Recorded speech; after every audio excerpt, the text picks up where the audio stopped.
Jamaah sidang solat Jumat sekeyakinan seakidah yang kami muliakan, marilah sama-sama di awal perjumpaan kita pada siang yang berbahagia ini kita memuja dan memuji Allah yang telah memberikan kita kesempatan untuk bisa hadir ke Masjid Al-Bayan yang kita cintai ini.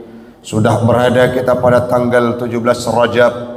Semoga Allah akan senantiasa menghidupkan kita dalam istiqamah kepada agamanya, dan satu waktu Allah menjemput kita dalam kondisi husnul khatimah. Salawat dan salam marilah sama-sama tiada henti. Selama ingat orang yang ingat, selama lupa orang yang lalai. Selama itulah semoga salawat dan salam kita tercurahkan kepada keharibaan baginda Rasulullah sallallahu alaihi wasallam, seorang nabi yang berjuang tanpa pamrih. Beliau dijamin surga, prioritas surga, tapi beribadah, solat, sujud sampai bengkak kakinya. Salawat dan salam kepada al dan sahabat beliau sekalian, alim ulama mutaqaddimin dan mutaakhirin yang muktabar kedua-duanya, yang kita hormati bersama Bapak Direktur yang hadir bersama kita pada siang yang berbahagia ini, kepada imam si masjid, pengurus, jamaah yang tidak mungkin disebutkan namanya satu persatu. Insya Allah semuanya kita dimuliakan oleh Allah. Semoga duduknya kita hari ini menjadi saksi. Semoga satu waktu Allah kumpulkan kita kelak di yaumil qiyamah dalam surganya Allah. Amin, amin ya rabbal alamin. Hamba Allah sekeyakinan seakidah yang kami muliakan, kalau kita mau menganalisa dari waktu umur hidup kita, dari kecil, kalau kita sudah mengenal, bisa membedakan antara yang benar dan yang batil, bisa mengenal alam raya, saat kita sudah bisa berbicara, yang disuguhkan oleh keluarga kita, yang disuguhkan oleh orang tua kita, yang disuguhkan oleh ibu dan ayah kita adalah pendidikan tentang ibadah solat. Dari kecil umur balia, menjelang duduk kita di bangku sekolah SD, lanjut ke SMP, lanjut ke bangku SMA, sehingga kita masuk ke tempat perkuliahan, tidak terkecuali di Politeknik yang mulia ini. Semua pendidikan khususnya di tempat kita di Aceh ini kental dengan pendidikan agama, dan yang diajarkan adalah tentang solat. Berbicara terhadap solat secara kualitas ataupun waktu pendidikan yang diberikan oleh keluarga kita, oleh siapapun dimanapun kita berada, seolah-olah berbicara tentang solat melekat dengan kepribadian orang-orang yang berada di Aceh, tidak terkecuali di tempat kita hamba Allah. Karena di tempat perkuliahan ada sebuah pendidikan agama, itu pun yang ditawarkan. Pulang kita ke rumah, duduk, kadang-kala kita hadir ke majelis ilmu, hadir ke masjid, hadir ke majelis taklim, itu pun yang disuguhkan oleh para guru kita. Seolah-olah pendidikan tentang solat ini sudah melekat dalam kehidupan umat Islam, khususnya yang ada di Aceh. Namun apa yang terjadi? Fenomena yang mencengangkan. Apa yang terjadi? Semakin banyak pendidikan itu disuguhkan dalam kehidupan anak-anak kita, masyarakat kita, hamba Allah. Semakin banyak pendidikan itu yang ditawarkan terhadap kehidupan anak-anak kita. Mereka pula orang-orang yang mengalpakan, yang mengabaikan urgensitas untuk mendirikan solat dimanapun mereka berada. Ini sebuah ungkapan yang rasanya seolah-olah hal biasa, tapi kalau kita mau melihat bagaimana sepak terjang anak-anak kita yang menyepelekan solat, rasanya hampir kita dapatkan dimanapun berada. Tidak hanya sebuah instansi, sebuah institusi yang bergerak di bidang umum, mereka yang mengajarkan agama sekalipun, yang akan diproduksi, diproyeksi menjadi orang-orang yang menjelaskan agama di masa yang akan datang, mereka yang menyepelekan solat. Pertanyaannya hari ini, apakah kurang waktu untuk pendidikan solat yang disuguhkan oleh orang-orang sebelumnya kepada kita semua? Di sini perlu pertanyaan yang akan kita jawab sendiri setelah selepas khutbah Jumat ini. Ustaz Taufik akan meninggalkan tempat ini dan bertanya kepada keluarga, bertanya pada diri sendiri, akankah anak-anak kami menjadi pribadi yang menyepelekan solat di kemudian hari? Padahal kalau kita mau mencermati bagaimana kelebihan yang disuguhkan oleh solat dalam kehidupan kita. Dalam sebuah bacaan yang kami baca, kalau tidak salah nanti bisa diperbaiki, Dr. Fidelma, beliau orang yang fokus kepada transfusi darah manusia. Sinkron ilmu beliau, ta'ajub beliau terhadap hal yang beliau dapatkan dalam kehidupan umat Islam.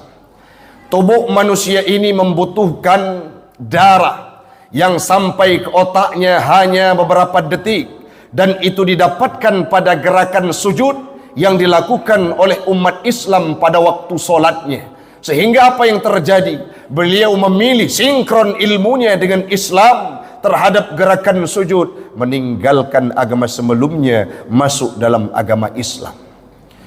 Orang-orang yang punya intelektual yang tinggi, mengkaji Islam, mengkaji ilmunya, sinkron ilmunya dengan Islam, meninggalkan agama sebelumnya untuk masuk dalam agama Islam. Kita yang sudah berada di dalam, acuh tak acuh terhadap kehidupan, terhadap ibadah yang pernah diperintahkan oleh Allah kepada Nabi Muhammad. Sangat banyak. Kalau kita mau menganalisa, menjadikan solat itu sebagai teladan, sebagai pelajaran, sangat banyak yang bisa kita adopsi dalam kehidupan. Tidak hanya dalam sektor kesehatan, dalam sektor kepemimpinan pemerintah, solat itu bisa menjadi guru terbaik. Ada seorang pemimpin, kalau pemimpin itu memerintahkan sujud ruku, kita semua ruku.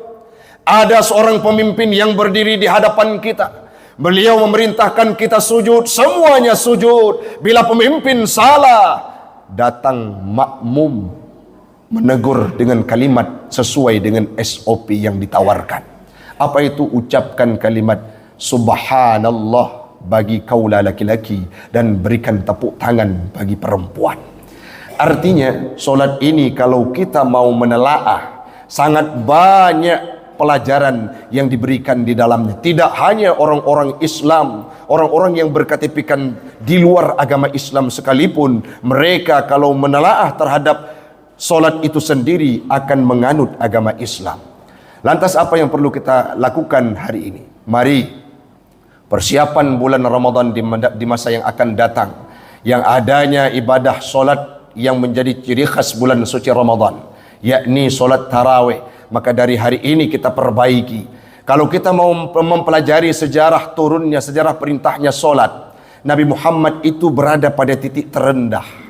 Beliau pernah kalimatnya tidak dianggap suara yang penting oleh siapapun pada waktu itu. Beliau dilempari dengan pokok korma, dilempari dengan bebatuan, dilempari tubuhnya dengan batu mengalir darahnya, sehingga harus bersembunyi dalam sebuah kebun kurma. Beliau pingsan di sana. Tidak ada satu manusia pun yang mau menghargai kehidupan Nabi Muhammad pada waktu itu. Nabi Muhammad diberikan cobaan. Apa solusi dalam kehidupan beliau? Allah Isra Mi'rajkan Nabi, diberikan sebuah ibadah solat. Solat itu menjadi solusi dalam kehidupan beliau. Kalau kita mau menganalisa dari perjalanan Isra dan Mi'raj, maka apa yang perlu kita terapkan dalam kehidupan? Solat itu semestinya menjadi solusi dalam kondisi hidup kita yang paceklik. Ustaz, harta kami hilang, solat sebagai solusi. Ustaz, kehidupan kami tidak mumpuni, kerjaan kami tidak mumpuni, kehidupan sosial kami tidak mumpuni, solat menjadi solusi dalam kehidupan kita. Kalau orang sudah hadir ke masjid, Saat sujud hatinya lapang, saat ruku tenang jiwanya, saat sudah mengucapkan takbir dalam solatnya, seolah-olah dunia ini, segala romantika kehidupan dunia hilang, yang ada hanya dirinya dengan Allah Subhanahu wa ta'ala, nyaman dibuatnya. Berarti itulah hakikat umat Islam sejati. Solat ini menghadirkan solusi, bukan memberikan malapetaka dalam kehidupan kita. Ada seseorang yang mendapatkan hikmah dari kehidupannya. Apa yang dia sampaikan? Dulu kami kejar dunia, tetapi dunia itu makin menjauh. Lantas bagaimana perubahan yang terjadi dalam kehidupanmu? Mereka menjawab, saya buat dunia itu antri untuk menunggu saya. Apa yang engkau lakukan? Saya kerjakan solat tepat pada waktu. Saya laksanakan solat dengan penuh ketenangan, cukup syarat dan rukunnya. Saya buat dunia itu menunggu, sehingga hari ini karena dunia sudah menunggu kerja saya dikejar oleh dunia, bukan kami yang mengejar dunia. Dan itu perlu kita praktikkan dalam kehidupan. Itu yang pertama. Yang kedua, sebagai penutup, mari kita latihan menjelang bulan Ramadan ini, dalam bulan Rajab, ibadah yang paling prioritas, yang harus digemari, digalakkan oleh seluruh umat Islam adalah bersedekah. Tadi kita dengarkan sudah dibuka untuk persiapan bulan Ramadan. Mari kita menjadi bahagian di antaranya. Tidak ada guna harta kita megah, tidak ada guna harta di rekening kita tidak cukup anggaran kalau kita hitung. Tapi kalau tidak pernah singgah ke masjid, kita pertanyakan hari ini, berdiri kita di sudut kehidupan, adakah harta saya singgah ke masjid? Adakah harta yang saya cari setiap harinya, dari mulai keluar dari rumah pagi saya kembali sudah sore, adakah harta tersebut singgah dalam perut anak yatim? Adakah harta tersebut singgah dalam perut fakir miskin, ataupun hanya sekedar untuk pemuas hawa nafsu saja? Kita hidup dalam dunia hanya sekedar kita hitung berapa harta yang kita miliki, sedangkan harta tersebut pelit, kikir, tidak pernah singgah ke tempat anak yatim. Siapa Ustaz yang paling dermawan? Nabi Muhammad itu dermawannya melebihi daripada angin yang berhembus. Oh, Nabi miskin? Tidak. Nabi pernah menyandang sebagai predikat orang terkaya semenanjung Arab. Kapan beliau? Saat setelah akad nikah dengan Khadijah, semua harta diperuntukkan kepada Nabi Muhammad. Tapi apa yang beliau lakukan? Dermawannya Nabi Muhammad tidak ada duanya. Harta beliau tidak dimiliki, tidak disantap oleh dirinya sendiri, melainkan hartaku milik semua orang yang berKTP Islam, semuanya diberikan kepada orang-orang yang berada di sekeliling beliau. Kenapa demikian? Itulah yang akan menjadi investasi kita terbaik di yaumil qiyamah nantinya. Mudah-mudahan bermanfaat. Waktulah yang membatasi kita. InsyaAllah di lain kesempatan kita akan berjumpa kembali. Kesimpulannya yang pertama adalah, mari kita jadikan bulan Rajab ini yang sudah tanggal 17 Rajab untuk memperbaiki solat kita. Nanti kita akan berjumpa dengan bulan suci Ramadan, adalah bulan yang banyak ibadah, terutama solat yang kita kerjakan. Yang selanjutnya perbanyaklah sedekah, lebih-lebih menjelang bulan suci Ramadan, yang mana sedekah itu merupakan tradisi dan budaya yang diwariskan oleh Nabi Muhammad kepada kita umat Islam. Mudah-mudahan bermanfaat bagi kita semua. Amin, amin ya rabbal alamin.